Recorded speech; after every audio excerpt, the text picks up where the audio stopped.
things get done in Oklahoma City. When white folks want something done, they don't wait for election day. They show up with a briefcase full of money. They say, Judge, we need that law switched. It go $500,000. Just like that, the law changed. And black folk are talking about, did you vote? Are you registered? Black folk gotta have one voice. Neither Democrat or Republican. This is an independent black political union. And you have your own candidates for it. You don't need the Democrats and the Republican host. You host it, you bring it right here. This is the leading candidate for mayor for the Democrats, and this is the leading candidate for mayor for the Republicans. What are you willing to do for these 65,000 black folks? What are you willing to do? You listen to both sides, then kick their asses out, and then you have a conversation over who you think is more likely to carry out the job. What's up, OKC? It's your girl Mariah, and I want to thank you all for checking out the last episode of The Connection. For today's episode, we have a powerful message from one of our strong leaders in the black community, Dr. Umar Johnson. If you don't know who Dr. Umar Johnson is, he is one of the black activists right here in America and a descendant from the great Frederick Douglass. If you missed Dr. Umar's outstanding message that he presented to Oklahoma City on how to overcome white supremacy in our economic, political, and educational system, then make sure you stay tuned to check out this powerful message. Argue that the conscious community is more judgmental of everyday black folk than the church.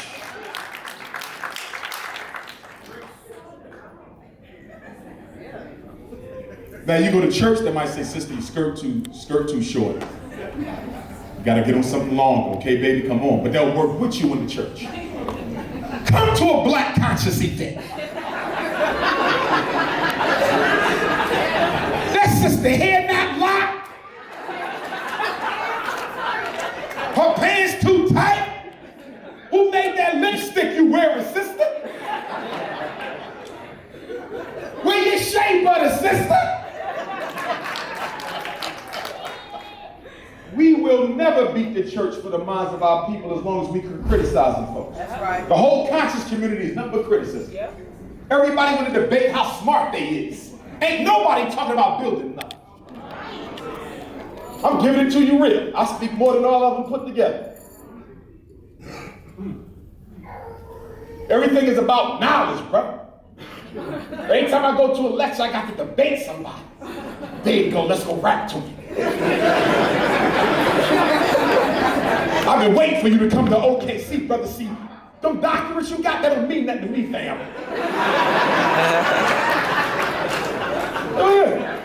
I just got finished speaking for 2 hours.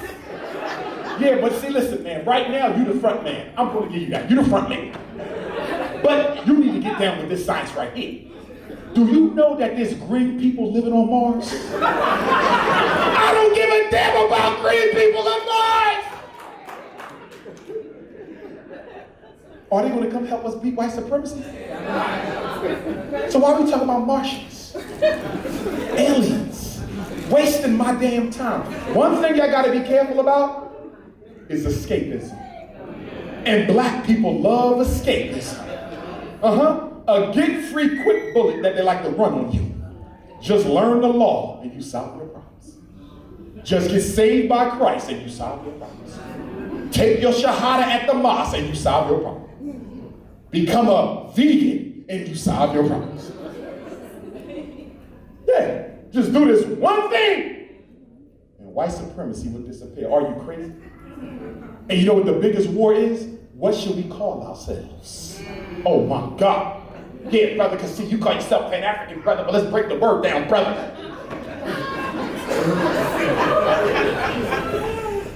Listen, I respect everybody's right to self-define. If Hebrew works for you, I can live with that. If Moor works for you, I can live with that. Nawapian work for you, Asiatic work for you, I can live with that. Indigenous work for you, I can live with that. Now I choose to self-identify as African. Africa, from the Spirit of God. That's my identity. But I respect your right to choose yours. But have you realized that white supremacy is not beating up black folks for having the wrong name? It's not who you are that they're concerned about, but what you are. Listen, when you live in a house, your brothers and sisters, right? Have you noticed that all of y'all might determine your own name to call your mom and dad? You might have a certain name for mom.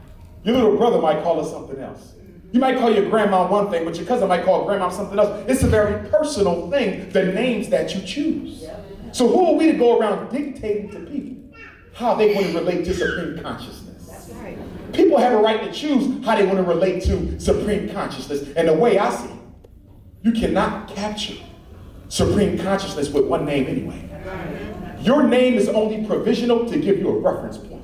Whether it's God, Allah, Jehovah, it's only provisional to give you a reference point so you can relate to something that your mind can never truly comprehend. That's right. It's the same thing with African people. You can't give God one name. And if you can't give God one name, it naturally follows you cannot give God's first people one name either. We're greater than one name. You can give us every name we use, and you still don't even begin to approach the power and the authenticity of what being African is all about. So why are we fighting over names? You got Negroes running around until we call ourselves the right thing. Escapism. Escapism. You think if we get the right word, then all the problems will disappear. You don't suffer because of what you call yourself. You suffer for what you don't do for yourself. That's where the suffering comes from. So getting back to this white supremacy thing. After they killed Dr. King, they split black folks up into 4 groups. Ghetto Negroes, working Negroes, middle-class Negroes, and bourgeois. And then they said, okay, we got to fight against each other for who got the biggest car, who got the nicest house. But that's not enough, though. We got to make more problems. Now what we're going to do, beginning in the 1970s, we're going to take all of the economic infrastructure out of Oklahoma City. So up until 1970, you can graduate from high school, learn how to be a plumber in high school, a carpenter in high school, an auto mechanic in high school, a hairstylist in high school, and live happily ever after with the license you got from the state for which you were prepared in high school. So in post-civil rights, they said, wait a minute, these Negroes feel that getting a higher education is their ticket to the American dream. So guess what we're going to do? We're going to give them all the college they can handle. What is every school in Oklahoma City doing with black kids in high school? Getting them ready for college. The whole thrust of education, you're talking to a principal, the whole thrust of education is to do what? Get them in college. But let me ask you a question, Oklahoma City. How many of you got college loans that you got to pay off? How many of you being crushed by the debt of the college loan? So if you're telling me the high school in Oklahoma City, for them to successfully educate your child is to get them put in college, and college only equals debt for black folks. Has high school succeeded or failed your baby? Are you aware that we have only over 2 million black folks in America with bachelor's, master's, doctorate, postdoctorate, and can't even get a job? That's right. And you telling me sending your child to college is the solution? White men say they want the degree. They think getting a degree gonna make them equal with us. Give it to them. So you go, get your associates, come back. They say you're not qualified enough. You go back 2 more years, get your bachelor's, come back, you're not qualified enough. Go back 2 more years, get that master's, you're not qualified enough. Go back, get a second master, third master. Damn, my mom would just get the doctor, come back, I'm a doctor. First you was underqualified. Now you.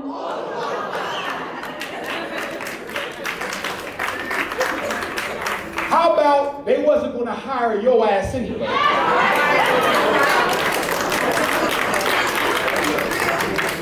So they kept sending you in circles, hoping you wouldn't come back. But because you were so committed to improving your life, you kept on getting extra degrees, only to find out in the final analysis, it wasn't about your education. Not at all. It was about white supremacy. And guess what, Oklahoma City? Although we have been the greatest victims of white supremacy, we still don't understand it. In Charleston, they were praying for Dylan.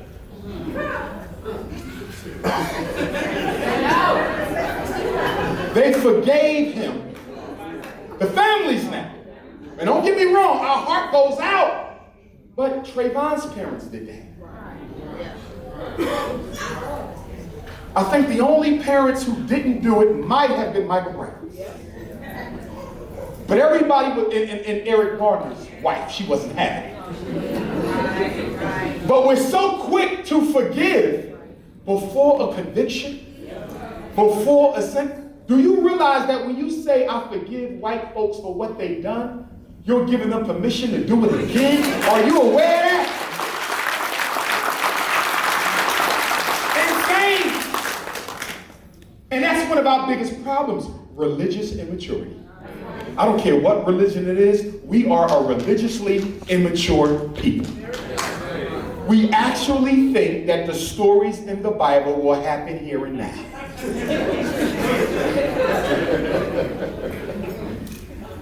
And my issue ain't with religion. I'm a descendant of African Methodist Episcopal church folk. That's my line. I come through that. But at the same time, politically speaking, I understand that slavery would have ended sooner had we not waited for God so long.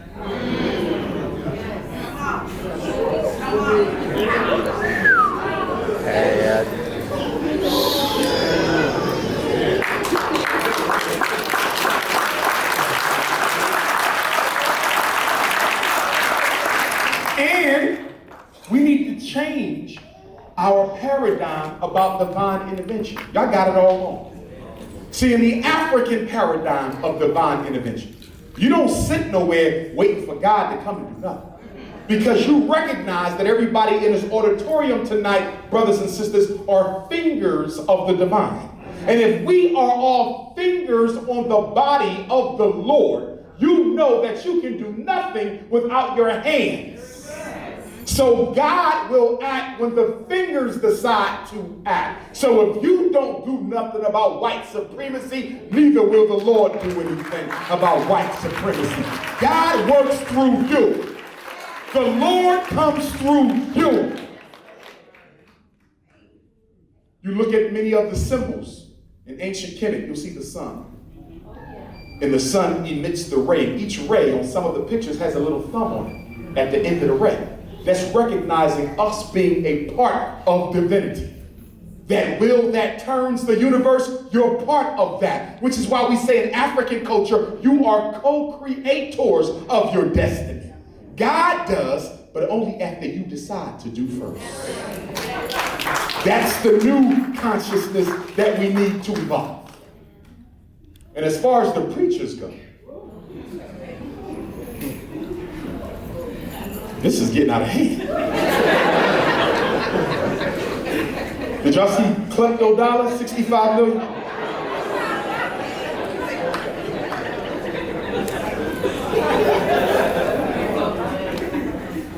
$65 million for a jet.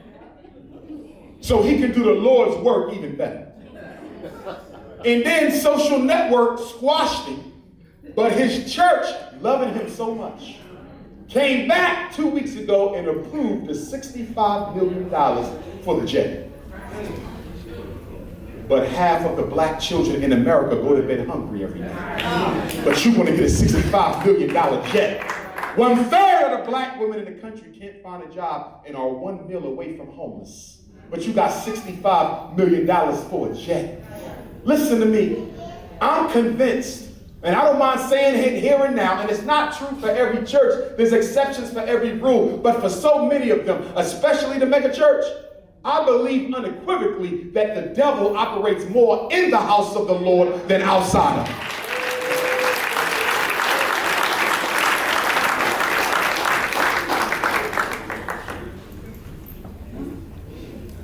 Next time you go to church and they say it's time to collect the Lord's money, this is what I want you to do. After all the money's been collected, I want you to bring it to the most holiest spot in the room. Find the spot where they say Jesus was. And bring all the money. And then I want you to call up to the Lord and say, Lord, I'm about to throw this money up. And everything you need, you take. And whatever comes back down, we giving that shit back to the people that he took it from.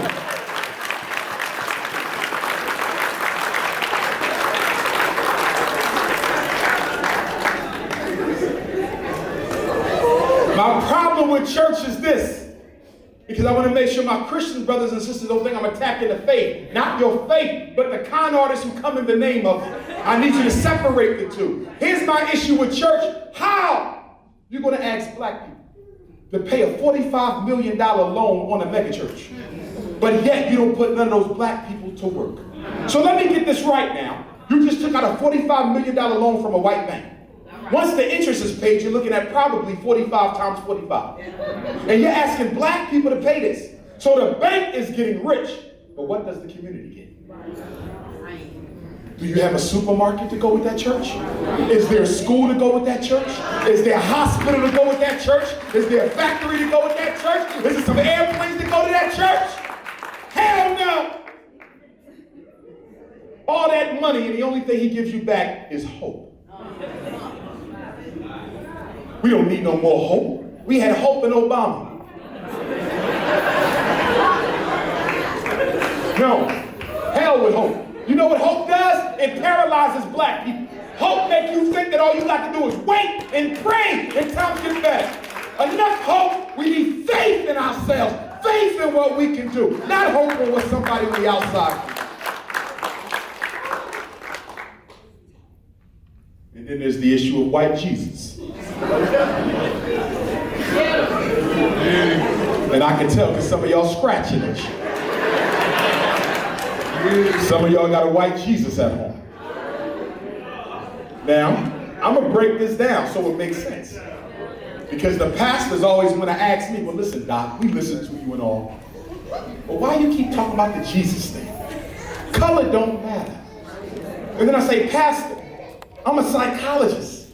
Color does matter. Listen, y'all, and I want y'all to understand this so y'all know it's not a superficial argument. Your brain stores all information in symbols or archetypes. Every memory you got is translated into an image. If a child is raised up since birth looking at a white image of God, the brain will take that image, codify it, and make it a part of the child's law of their own being. So when a child grows up, their brain will associate that image of white Jesus with anything white. So then by the time he gets to second grade, he expects the principal to be white because God is white. He expects the judge to be white because God is white. In fact, he's comfortable with white people running his whole damn life because of God is white and God is pure and God is all power. Then maybe it only makes sense that white people should be in control. Listen, I'm telling you, you're teaching black kids to worship white folks before the white teacher even get to them.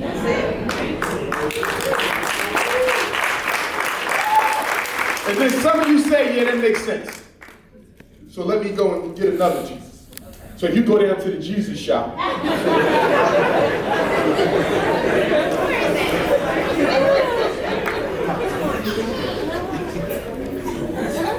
and guess what you do? You cheat. Say, Dr. Umar said he can't be white. That purple nappy hit it when at the end. So what I'm gonna do, I'm gonna go and get this Kaplan Asian Jesus. And you come home with Lionel Richie on the damn wall.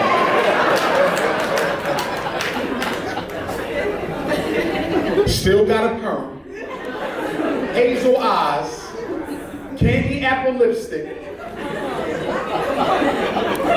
swagalicious, metrosexual Christ.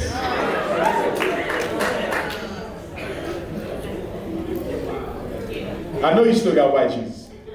Because sometimes I got to evaluate children in the home. If a child is ambulatory, they're not mobile, they can't go to school, I got to come to the house, evaluate the kid. And I'm still shocked that I go into homes and I still see white Jesus. I once dated a sister. I had to stop dating her because she had a life-size Christ.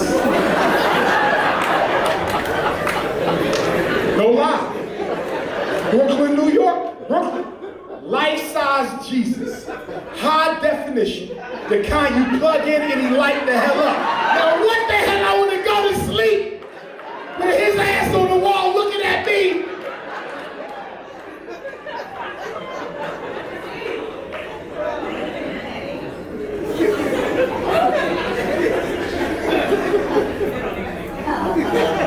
You gotta watch the images that you feed your children, brothers and sisters. When you go home today, if you got any image in your house that is not unapologetically African, take it down and burn it in the name of your child's mental health. That's very important. So what are you saying, doctor? You hate white folks? No, I don't hate nobody. Hatred is energy, and we can afford to waste none. I don't have to teach you hate in order for you to love yourself. See, our nationalism is not the opposite of white nationalism. White nationalism comes with the requisite of hatred for black folks. We don't have to hate nobody. We just affirm the right to have the final say on all things involving our destiny. That's all we're saying. But I'm going to tell you what, I'm not going to waste my time proving that to white folks. I think black scholars spend too much time trying to prove to white folks they don't hate them. You ain't the one who put their ancestors in slavery. What you arguing for? You ain't the one who codified their inhumanity. What you arguing for?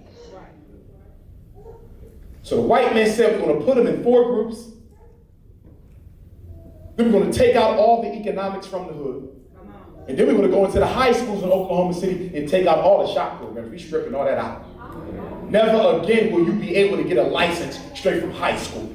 We want the white unions in Oklahoma City to dictate who gets trained and who gets hired on the projects in the city.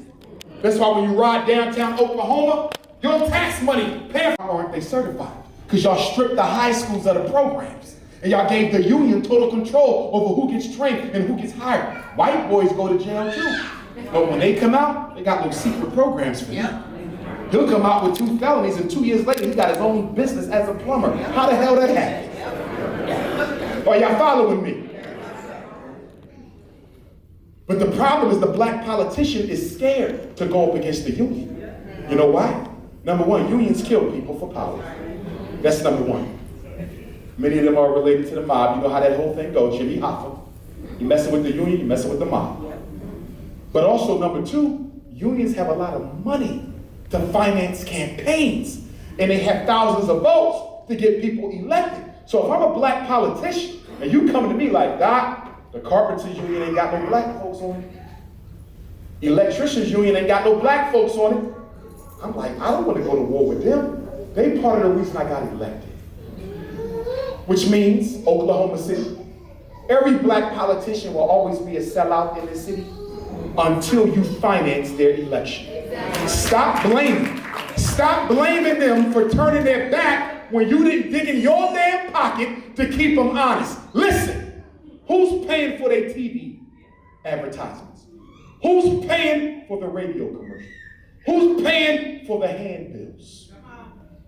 Who's paying to rent all the places around the city so they can come and give their platform? The Democratic Party doing that. So-called white liberals are doing that. You mean to tell me this black man's whole campaign was financed by white folk and you want him to carry out a black agenda? You think votes control money. Votes don't control money. Money controls the vote. Let me tell you how things get done in Oklahoma City. When white folks want something done, they don't wait for election day. They show up with a briefcase full of money. They say, Judge, we need that law switched. Here go $500,000. Just like that, the law changed. And black folk are talking about, did you vote? Are you registered?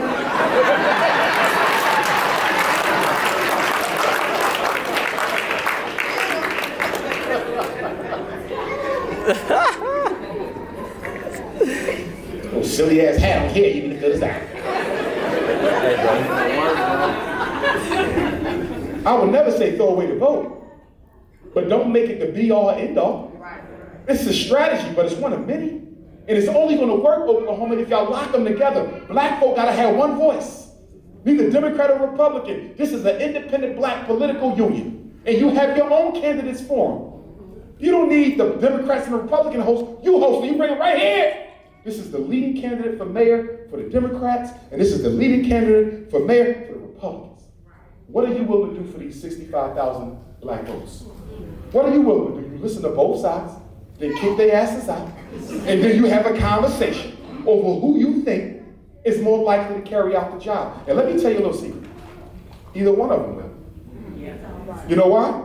Because if they know 65,000 votes put their ass in, they know 65,000 votes that kick their asses out.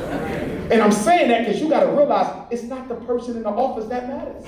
Y'all get caught up on personality. Who you like the best? It don't matter. When you got the votes and the money behind your votes, it don't matter if it's Democrat or Republican, they're going to dance to your tune.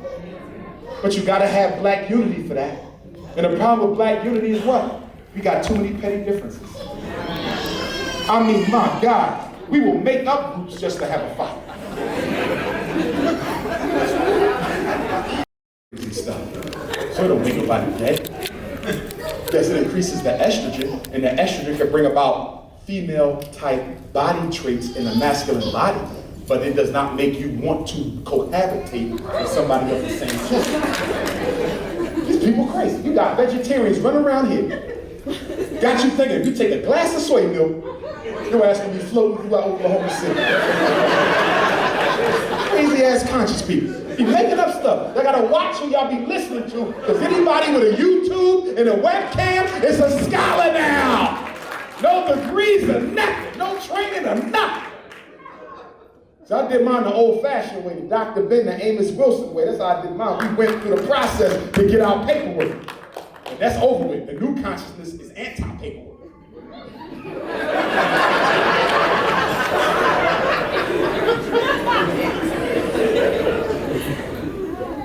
So brothers and sisters, after they deindustrialized the inner city and stripped the high schools of the jobs, the CIA brought the crack in. Boom. Black man didn't want to sell crack, but it's the only economy left. So you start selling the crack. The prison system expands. They start locking up black men by the millions.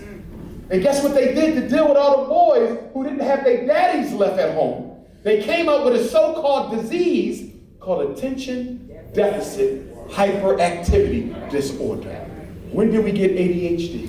We get ADHD in 1980. Is that a coincidence? Hell no. That's the same year the CIA dropped the crack off. So the minute they started locking up black men for selling crack, they started diagnosing his son with a disease called ADHD, giving him crack in the name of miseducation. I don't know if y'all know this, but Ritalin is 1 molecule away from crack. But then again, that's no big deal because table sugar is also 1 molecule away from crack. Charter schools is they want to kill the public school system. I come to Oklahoma City. I get a charter school. My charter school can take 500 kids. Where are they going to come from? That public school, that public school. It looks like a good thing that Dr. Umar is coming to open up a charter school, don't it? But once I liquidate half their students and half their students, them two schools shut down. What happens then? The white folks come in and buy them up and turn them into mini mansions. Raise the property value in the ghetto. And all the black families who thought their kids were going to be able to come to my school, suddenly find you don't even live in the neighborhood no more. You got priced out. Listen, see, this is the new white supremacy. This is the new white supremacy. And if anybody know Oprah, I want to know why I ain't been on that damn show yet. She didn't have every white. She made Dr. Phil a damn millionaire. She made Dr. Phil a millionaire. But you ain't have Dr. Umar yet. I know she know who the hell I am. Who the hell don't know who I am? Don't get me wrong. I know she can't let me go in like that. And I won't even do that to her because I'm respectful that you even gave me some shine.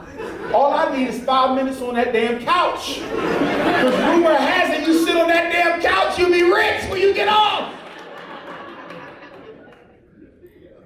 Only thing I need from Oprah, ask me one question. Why do black boys need an independent residential school? Flash my damn fundraiser website and I'll go to hell home. Bye. By the time I get home, I have $25 million in that damn GoFundMe. Because Oprah got that audience. But see, the bourgeoisie's job is to block people like me. Because I don't go along with the general message.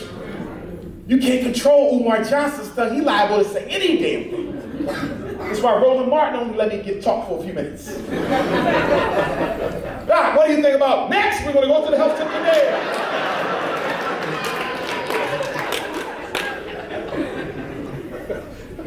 So let me read this ADHD for my parents who think I'm exaggerating. By the way, on the back of this book, and every black parent raising a child who ain't graduated from high school need to buy this. It's the DSM-5.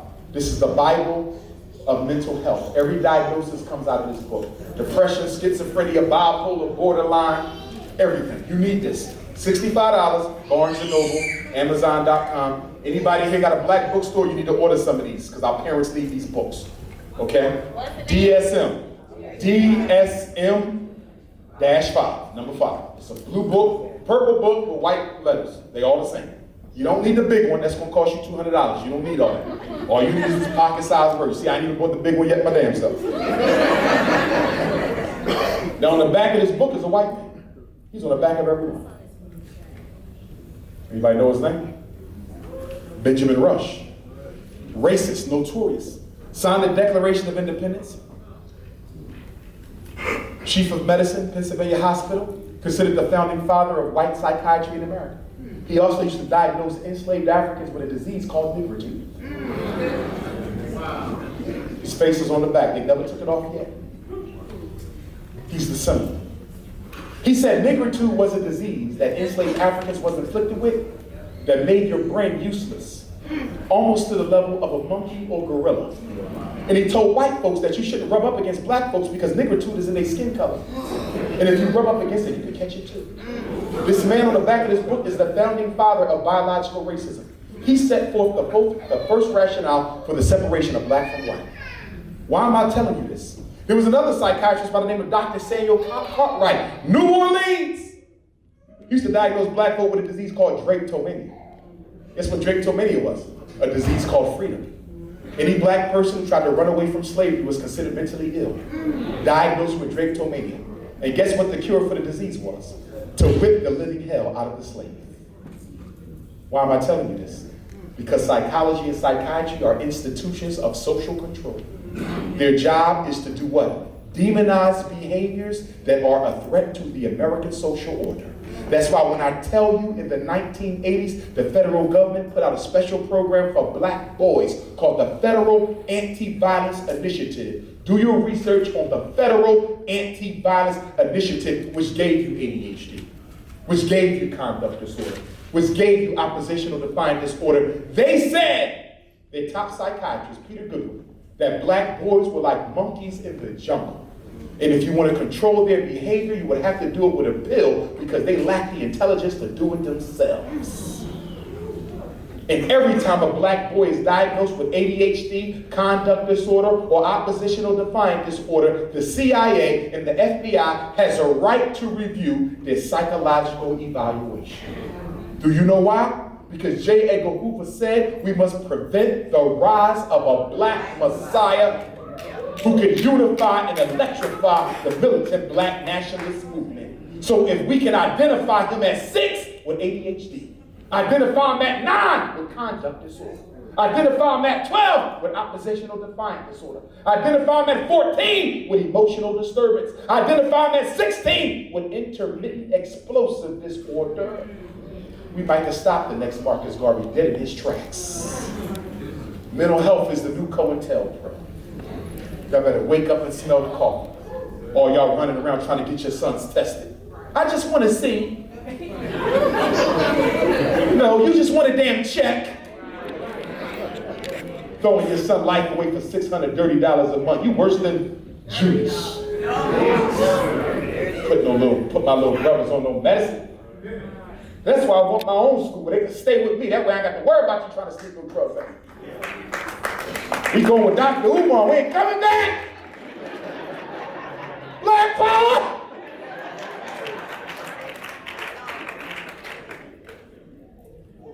They put my son on drugs. They didn't put your son on drugs. You did. I can't evaluate your child unless you sign your name. They don't go to the psychiatrist unless you take them. They don't get a prescription unless you fill it. Stop telling me what white folks did and start talking about what we did. 2 million black kids in special ed, 2 million black people in jail. You do the math. Special ed is the school to prison pipeline. Well, my son got a reading disability. No, he don't. You can't prove a reading disability. The learning disability is a professional opinion. It can be wrong. And when 99% of all the school psychologists are something other than black, it's likely to be wrong. Can I ask you a question? What the hell black people doing taking black kids to white people asking them to solve their problems?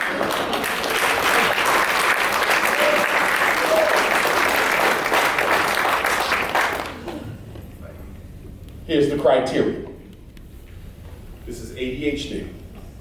Fails to give close attention, has difficulty sustaining attention, does not listen when spoken to, does not follow instructions, has difficulty organizing his work, is reluctant to engage in tasks that require sustained mental effort. Who the hell you know does anything, including you, with sustained mental effort? We live in a damn high definition internet HD Wi-Fi age, and you talk about some damn sustained mental effort. Have you realized that the average TV show or movie you watch switch frames every 3 seconds? And they talk about sustained mental effort. And then they say, does not follow through on instructions, loses things necessary to get their work done, easily distracted, forgetful in daily activities, fidgets or taps with his hands or his feet. Hold on. Fellas, when we was growing up in the 80s, right, when the hip hop started popping, what were we doing in class when the shit got bored? Now you crazy for doing that shit. You get some pills now. Leaves his seat when he's supposed to stay seated.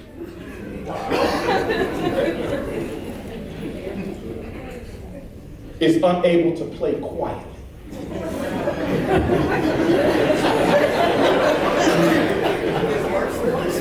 Shit, white people make that. And y'all go run here, that's science. That's scientific. Every time I go to India, do you have any research to back up what you got to say, doctor? Research. You know what research means? It means white folk made us some shit, called it science, and put it in a book. No research. Listen, you can't have science with capitalism. Capitalism and science cannot coexist. Science is based on the truth. Capitalism is based on profit. That is a conflict of interest. Do you know that most of the research done to prove that the drugs are safe that they give our kids, the research is paid for by the drug companies? Perfectly legal. Perfect. Did you know that half of the high-ranking staff inside the Food and Drug Administration that approves the medicine have stock interest in the drugs? They are responsible for determining whether or not it's safe for you and your children. You mean to tell me I got $1 million riding on Ritalin? I know it's not safe for black kids, but if I say it is, I'll make $1 million overnight. Come on, y'all. But it's our fault because we keep on taking our kids for this nonsense. Blurts out answers, talks excessively. That's every black person in the damn country. Some damn Ebonic shit. Has difficulty waiting his turn and interrupts other people. You know what I just described to you? A normal child. But let me tell you what the problem is. 97% of every teacher in America, public, private, parochial, independent, or charter, is a female. Yeah. Schools are dominated by female energy. It is a female institution. And when a boy cannot conduct himself like a female, he's considered crazy. I got into it with my kids' principals about that shit. If I was in charge of the schools in Oklahoma City, the first thing I would do, we're going to have a massive black male teacher recruitment campaign. Give every brother in Oklahoma City a strong black male teacher. You cut special ed in half, dropout in half, suspension, expulsion in half, games in half. graduation go through the ceiling. But then again, who wants that to happen? No. This year we celebrate 150 years since the end of slavery. This year. 150. This is our 150. Problem is, what do we got to show for it? 150 years, where's our airlines? 150 years, where's our shipping corporations? 150 years, where's our supermarkets? Where's our factories? Where's our international communications networks, TV stations? Black people invented the cell phone, but we don't own no cell phone companies. We invented the internet, but we don't sell no internet service. We invented 85% of the parts on the automobile, but we the only race on earth without an automobile. Chinese got an automobile, Indians got an automobile, Anglo-Saxons got an automobile, Jews got an automobile, Germans got an automobile. Everybody has an automobile except the people who invented the damn thing. Those shocks, that was yours. That self-lubricating engine, that was yours. That transmission, both the manual and the automatic, that came from you. Because we so content as a people to just be able to say we made it. But without getting to the point of being happy to be able to say we control it. And part of the problem with that is you're too multicultural and colorblind. Stop being multicultural. Do you know multiculturalism was a political attack on the black agenda? They went multicultural on your ass to kill the black issues. They want you to blend in with the Arab, the East Indian, the Latino, the Mexican. That Chinese came here of his own free will. That Indian came here of his own free will. That Arab came here of his own free will. If they wanted to, they could have left if it was that bad. You was made to come. You built this. You was here before any of them ever got here. But when they show up in Oklahoma City, offer you a civil rights bill, will come to your neighborhood and look at you like you don't belong. And you paved the damn way for them. But the problem is you keep on patronizing them. That's right. Let me tell you something. Hear me well. I don't want you to be a racist. You don't have to be a racist, but those dollars in your pocket better be racist as hell.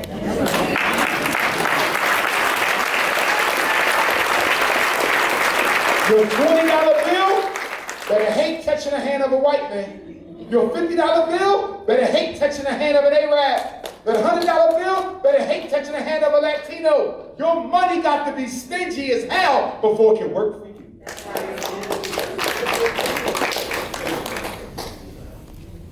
The Koreans dollar stingy as hell. When the last time you saw them buying some soul food?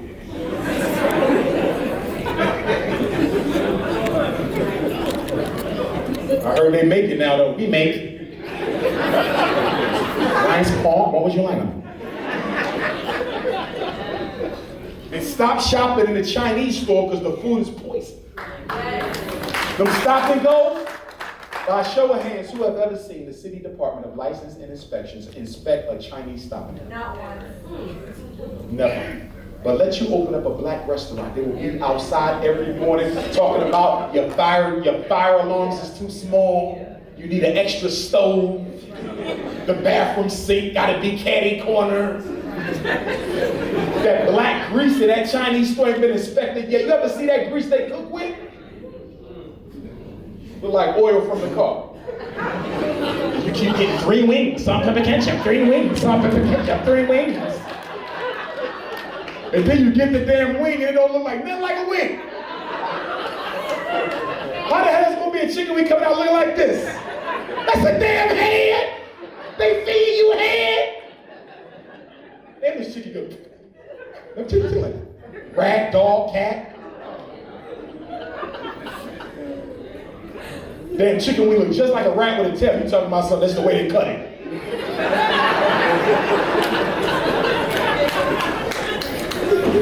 Black people crazy as hell. You been shopping in that Chinese store for 40 years since you was a child. You go in there short a nickel and they don't let you go. I'm sure the nickel pop, I've been buying here for, no, sorry. I think I can keep it warm till you come back. Your money got to be stingy, y'all. One thing I'm working on for this final quarter of 2015 is the unapologetically African credit union. I want us all to put our money in the same hole. You know why? Because the only way we're going to build up Oklahoma City is if all of you put your money in the same holding institution. You know why? Bank of America not going to give us that loan to put that school in Oklahoma City. Wells Fargo not going to give us that loan to start our own telecommunications company. That's right. Chase Manhattan ain't giving you no loan to open that black hospital. You know we need one. Because you go into white hospitals, your ass don't come out. Khalid Muhammad showed up alive. Tupac Shakur showed up alive. Mayor Chukwe Lumumba of Jackson, Mississippi showed up alive. You know why? Because when you get checked into the hospital, checking into the hospital is like checking into the police precinct. Your name goes into the database. It automatically goes out to all the CIA, FBI, local cops to see if you got any warrants out on you. And if you're a revolutionary, you automatically got a warrant out on you. The doctor did the message, he don't come out. That's why if you are moving and shaking in Oklahoma City, brothers or sisters, you have to go to the emergency room, never use your real name. Show up with no ID on you and do not use your real name. Because if you're somebody they need gone, you will not get out that hospital. They will give you as one of them chicken wings.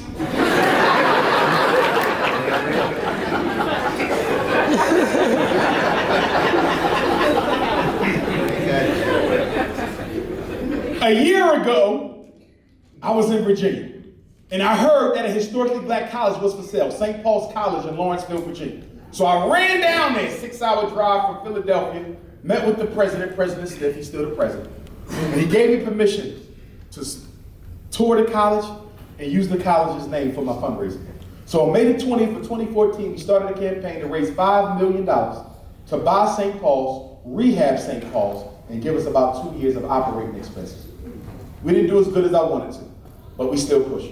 To date, we raised almost $400,000, and a lot of those checks came from Oklahoma. So I want to thank y'all who cared enough to send that money.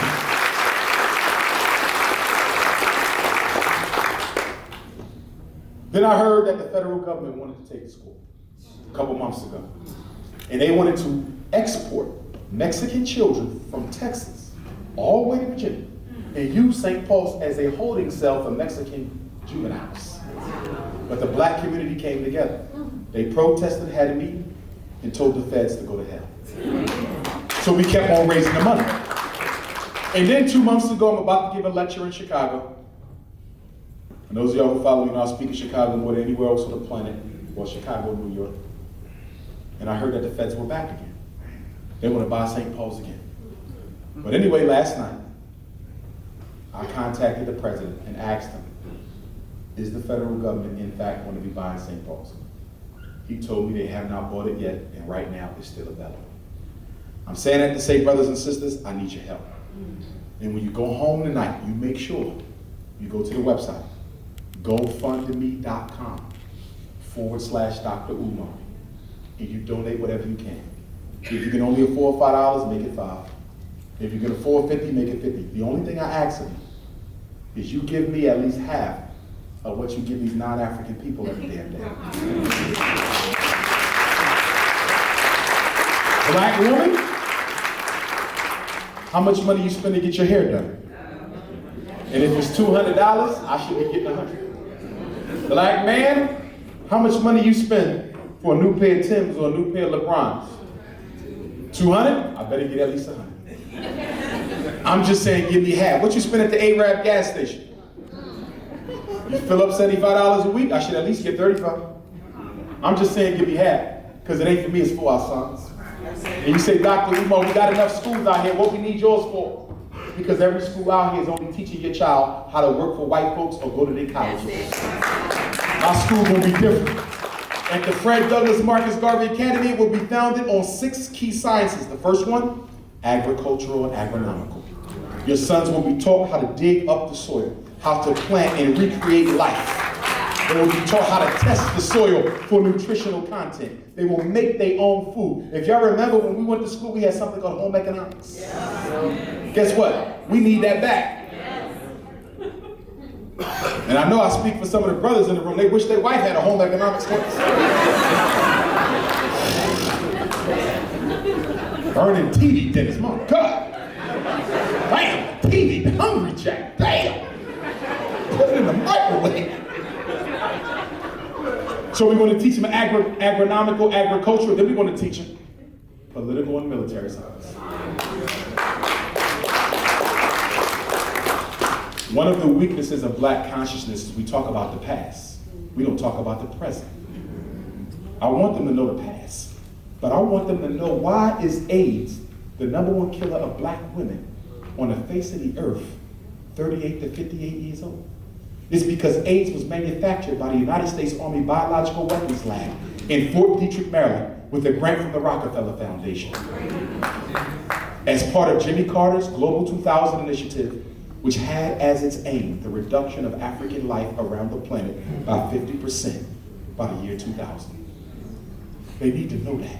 Why are black men filling up the jails like crazy, but can't find a job nowhere?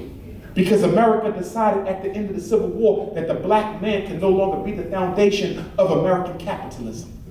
They said even though slavery was beneficial, it was risky, because the whole American system was based on black labor. They said if they would have revolted, they would have destroyed our whole economic system. So they said we must never rely on the black man's labor again.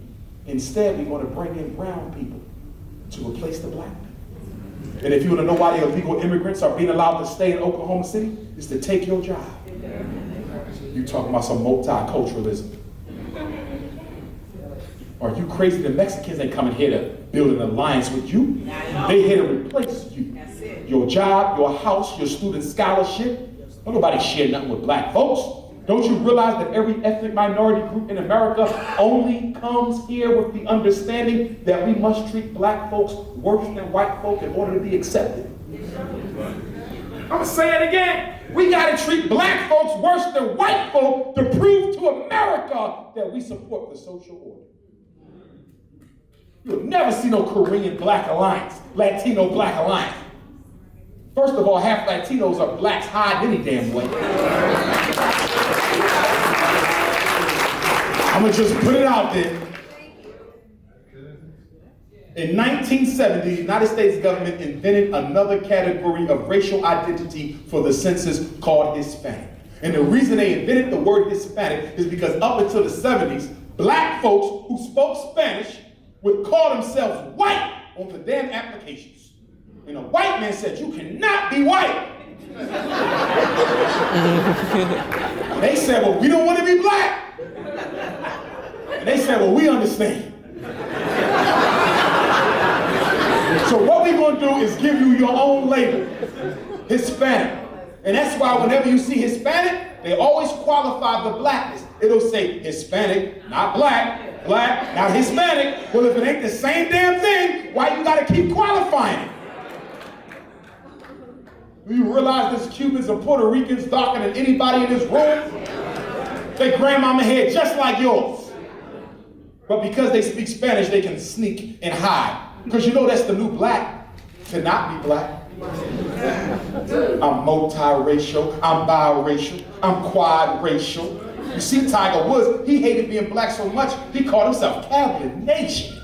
He made up a race. The hell is a cat? I'm not black or white. I'm Latino, Asian, black. I'm Cavalier Nation. Until you cheated on that white woman with your dumb ass. And they put you on the front of the Cosmopolitan magazine with his pants sagging, no shirt, hat on backwards, swagalicious, you dumbass.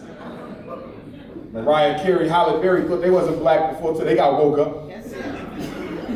White folks don't play that. They can't stand a black person trying to pass for them. They hate it. You'll never get away with that stuff. Hispanic. My great-grandfather was a Spanish-speaking Cuban.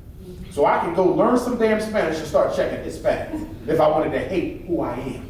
But I love being African and consider it a privilege. And because I do,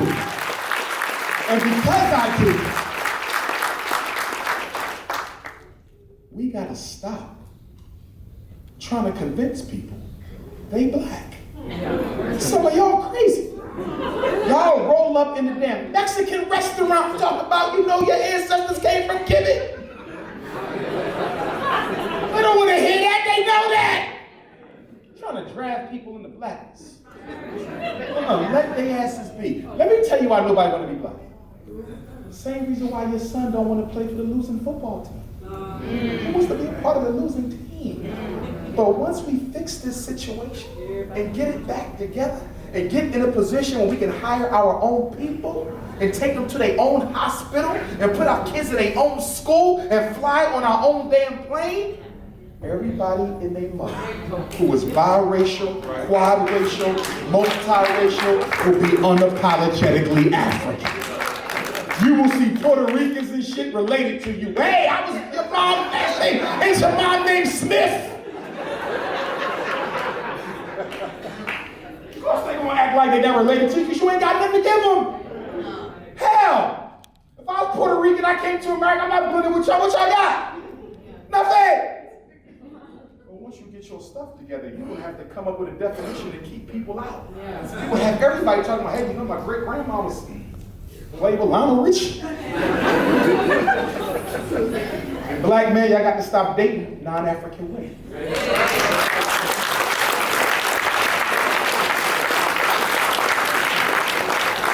It is an insult and it is disrespectful. There must be a lot of that going on in Oklahoma. Oh, that's chicken. Hey, brother was asleep back there. I said, wipe him.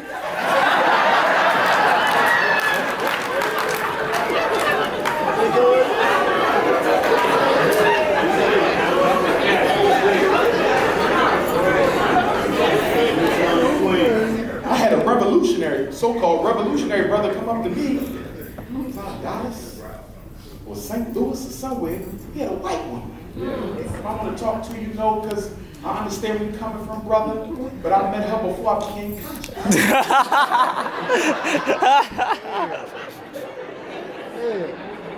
Well, if you met her before you became conscious, if you consider yourself conscious, why the hell she still with you? That's not making no sense to me. And I ain't got nothing against white women. I wouldn't disrespect a woman, period. But black men, you got to understand something. It is an act of disrespect, not for the black women, not for y'all sisters. You know who we disrespect when we walk around with a black woman? Our daughters. Our daughters got to see that nonsense.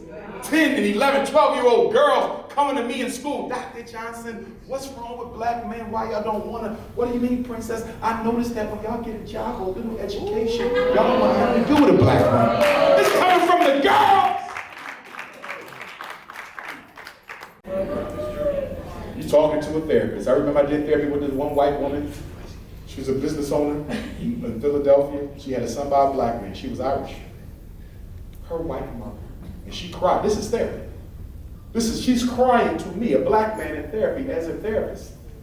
She said, the reason I'm here to talk to you today, my mother told me that my daughter is never allowed in her house. Her daughter, I seen it because she brought her there. Beautiful little sister. You can tell she was biracial, but nice afro hair, gorgeous, 12, will never be her grandma. That's right.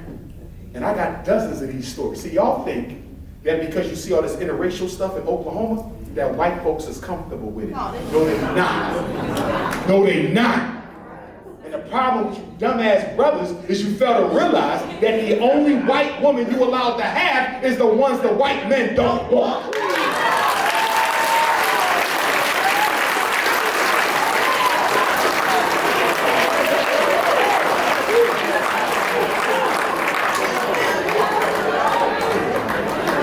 A leftover lover. That's what you are. You get the damn European leftovers. You don't believe me? What's your white girl from last name? Smith, Samuels, Johnson. It ain't Rothersberg, Silverstein. You don't get no white woman with money. You get poor white trash queens.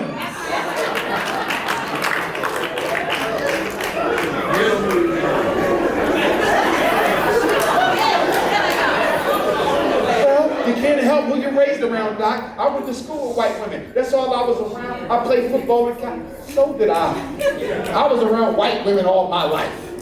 So what? I didn't fall for him. You know why? Because you can't like something you ain't interested in. I had white girls interested in me. I remember one time when we came back from the Million Man March. I will never forget it. The original Million Man March, 1996, right? It was 95, 96, 96? 95? I'll never forget it. We came back from the Million Man March in the psychology class, working on my bachelor's undergrad, right? I go up to the front desk to talk to the professor. I come back, it's a card on my desk. I open the card, these flowers and shit burst out. I'm like, what the f-? I look at the white boy, he's like, oh, she did. The white girl, Betsy, wanted me. Was sending me love letters and everything, get to grad school. Another white girl, you know why? Because they see me as a challenge. They say, here's a black man who says he won't do nothing but black. If we can get his I'll be a damn fool to lay with a white woman. The first thing she gonna do, that will go to Oprah, then I will be on Oprah.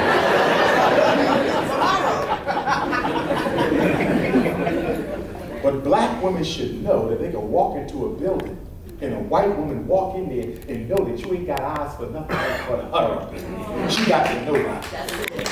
I know black women ain't perfect.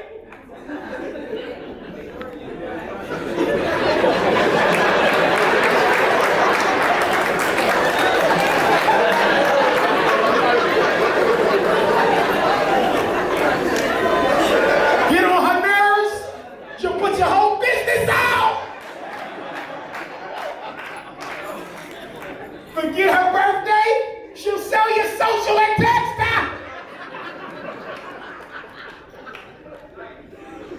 But you're not perfect either.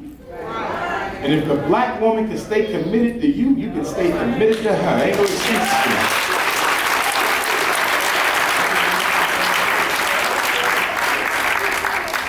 What I want to do, and I'm going to start this with my brother right here, please. I want to circulate that. I don't know if you have a pen, someone has a pen. I need everybody to sign that. Name, phone number, email, and also put the word organizer if you would like to be an organizer. If you just want to be a member, that's fine. But if you would like to help with the organizing of the parent association, please put that, because I'm going to need some of y'all to help me organize.